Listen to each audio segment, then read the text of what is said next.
Hi guys! Once again, welcome back sa ating channel, panibagong araw at syempre panibagong reaction video na naman ang ating gagawin dito sa ating YouTube channel. And welcome back to Chloe TV. Isang mapagpalang araw po sa inyong lahat, sa sulok mong kayo ng mundo. Isang mapagpalang araw po sa inyo. So ngayon, before natin, alam ko nakita niyo na yung thumbnail natin, and yung video natin is about Kalingap Jomar.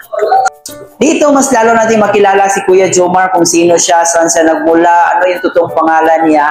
And ayan, mapapanood natin mamaya. Bago natin tingnan ang video ni Kalingap Jomar, gusto ko lang magpasalamat sa ating viewers, ating subscribers, sa walang sawang pagsuporta niyo dito sa ating YouTube channel. Maraming salamat. And of course, guys, huwag din natin kalimutan pasalamatan at lagi po nating suportahan ang pinakaama ng Kalingap, si Kuya Bal Santos Matubang, si Ate Edna Vlog, si Kalingap Prab, si Jack Matubang, and of course lahat ng keyboys, especially ni Kalingap Edo, Kalingap Jomar, Kalingap Dan, lahat ng keyboys, suportahan po natin sila, lahat ng Kalingap partners, ang lahat ng charity vlogger sa Pilipinas. Kasi napakaganda po ng kanilang advokasya. Ito po ay para sa ating mga kababayang mahihirap na nangangailangan ng tulong. So, sa simpleng pagsuporta natin, malaking tulong na po yun para sa kanilang mga YouTube channel. Kaya naman guys, ngayon ay bibigyan natin ng reaction itong self-introduction ni Kalingap Jomar, no? So dito malalaman natin kung sino ano yung totoong pangalan niya. Kasi hindi ko pa talaga alam yung totoong pangalan niya. And gusto kong malaman yung ibang information, ibang detalye ng buhay niya.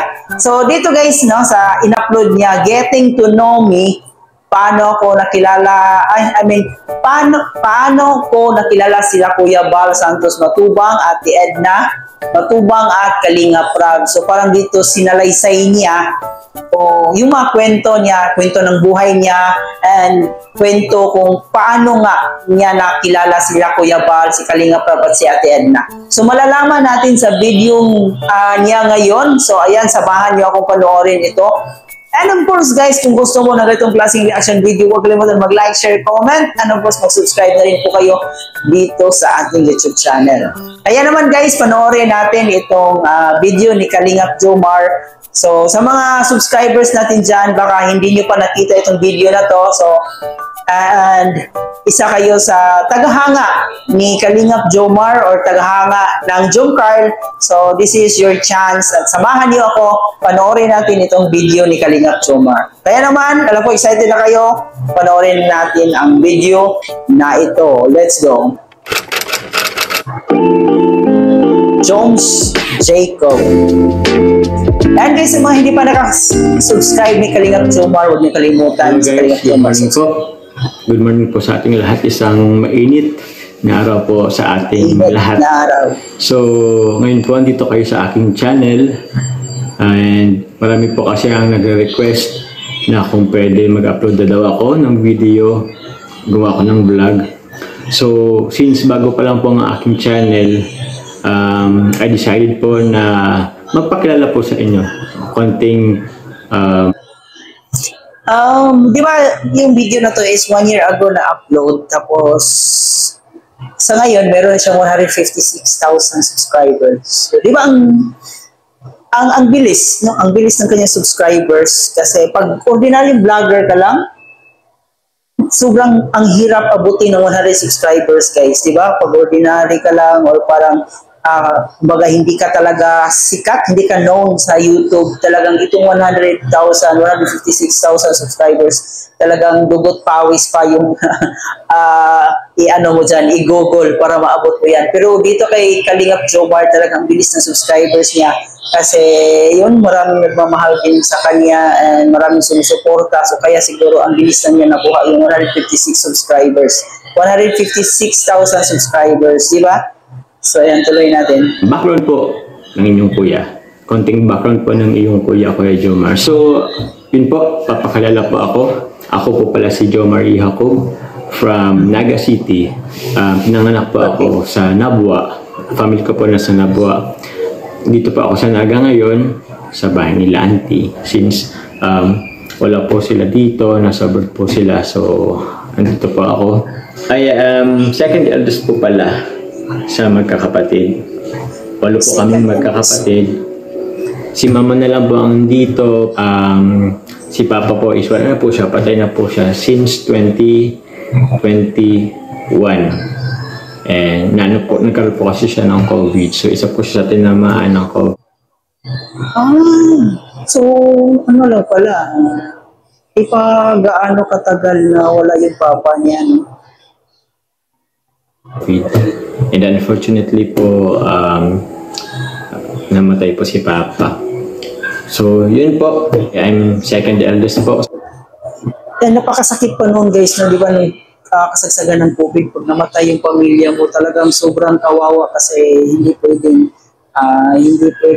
lamayan. So may tendency rin na hindi mo pwedeng makita yung family mo kasi nga direct na nila, hindi na iuwi sa bahay mo kasi nga may COVID. So ganun kasakit yung pangyayari pag namatayan ka ng panahon ng COVID. So walang magkakapatid, bunso po namin elementary pa. So yun, and thankful din po ako na yun, kahit wala na po si papa, yung auntie and uncle ko po, mga auntie ko po na nasa abroad, yung kapatid ni mama is yun po, financially po nagsusupport po sa amin, moral support, financial support, lahat po ng support. Kasi sa pagkakaalam ko, itong pamilya aside ng pamilya ni Jomar, no, sa side ng mama niya is medyo may kaya talaga. Di ba? So tulad ng sinabi niya nandun sa abroad, so siguro sila yung tumulong. Pero yung pamilya ni Jomar naman talaga, hindi rin naman ganun kahirap. May kaya din yung pamilya niya. Binibigay po sa amin. Sa mga auntie uncle ko po pala dyan na nasa abroad, shout out po sa inyo, and ingat po kayo palagi. Educational background. So, elementary days, grade 1 to grade 3, doon po ako nag-aral sa USAN, then grade 4 to grade 6, nag-aral po ako and nag-graduate po ako sa Nabua Central Pilot School. First year to second year high school sa Nabua High.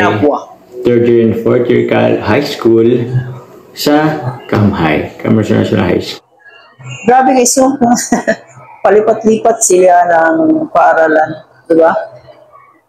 Parang palipat-lipat lang. College po ako, dito po ako nag-graduate sa BISCAS po, Bicol State College of Applied Sciences and Technology. Graduated of Bachelor of Science in Industrial Technology. So, batch 2015 po ako.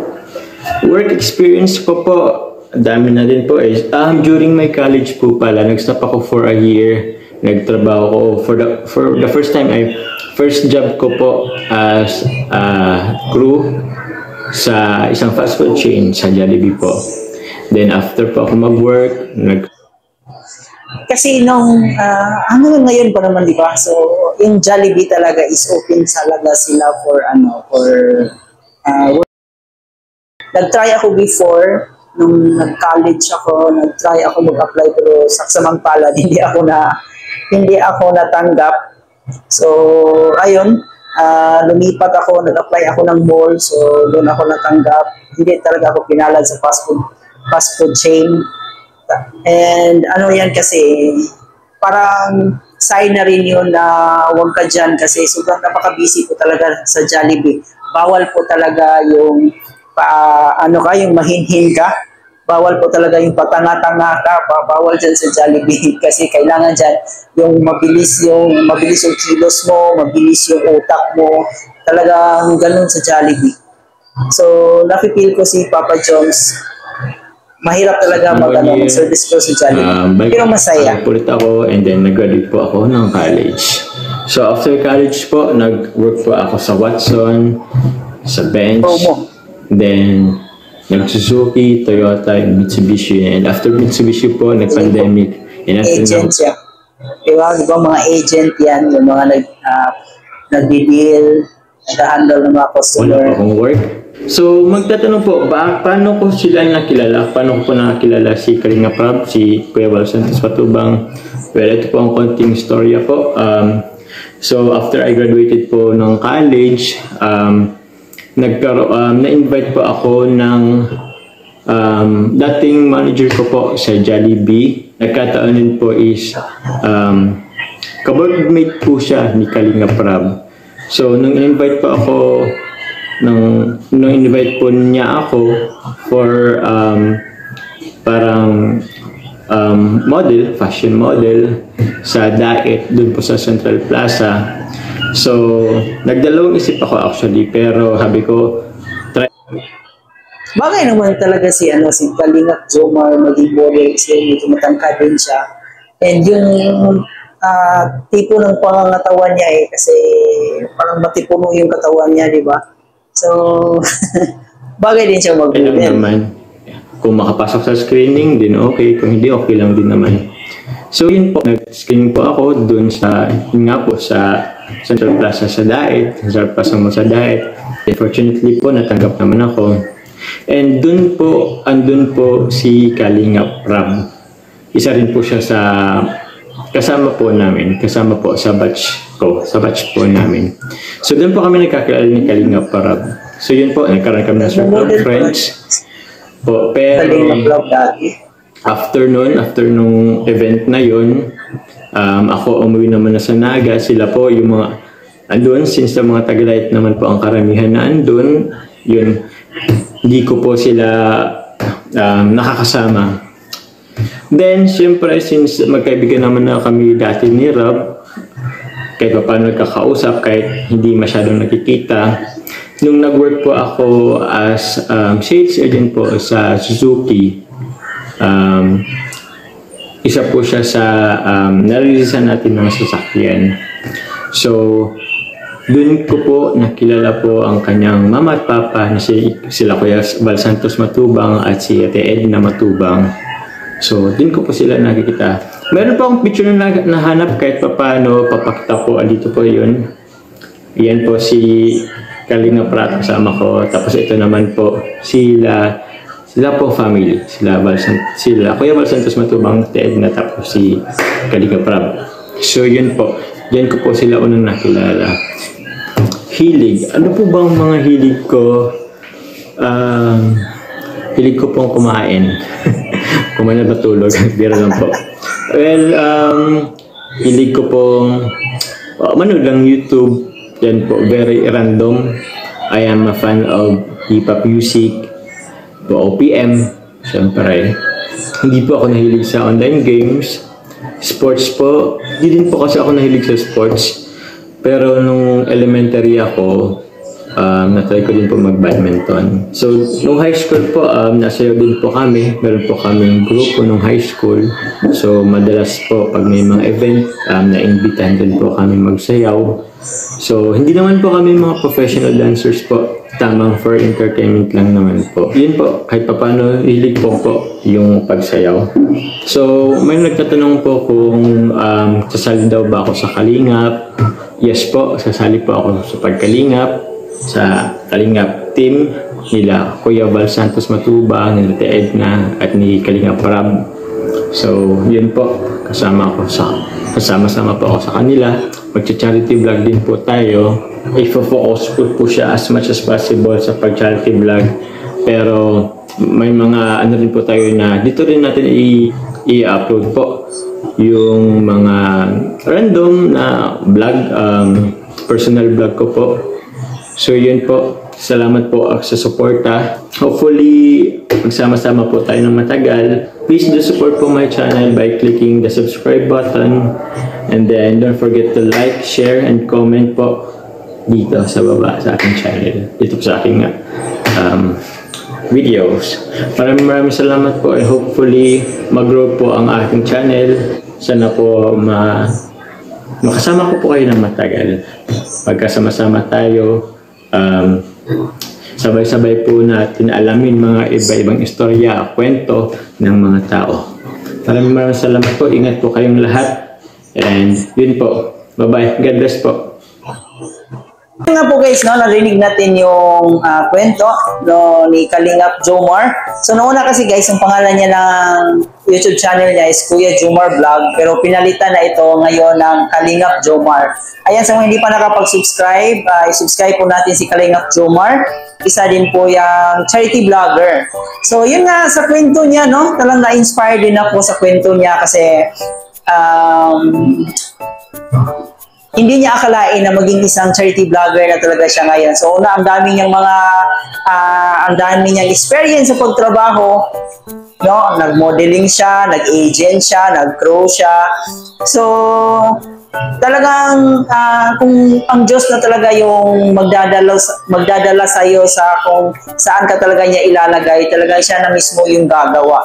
So hindi natin talagang ang buhay nga, sabi ni Kuya King, weather lang. So, just go with the flow. Ang nangyari kay Jomar ngayon, no, na ito na siya, isa na siyang kalingap, isa na siyang charity vlogger, isa na siya sa mga hinahangaan ng tao dahil sa kanyang mga charity works. Maraming salamat sa iyo, Jomar, kasi nagbibigay ka ng inspirasyon para sa amin na nagsisimula pa lamang. So, isa din po yan sa gusto ko mangyari sa sarili ko na magiging isang charity vlogger ako. So, hindi man sa ngayon, baka bukas o sa makalawan. Kasi isa din po talaga sa gusto ko is makapagbigay tulong sa ating mga kababayan. So, yun po talaga yung pinapangarap ko, no? Na one day maging isang charity vlogger din po ako. Kung isang tao ka na pursigido talaga para sa iyong gusto, so, ibibigay talaga sa iyo yan ng Diyos. So, gagabayan ka talaga niya para makamit mo yung mga pangarap mo sa buhay.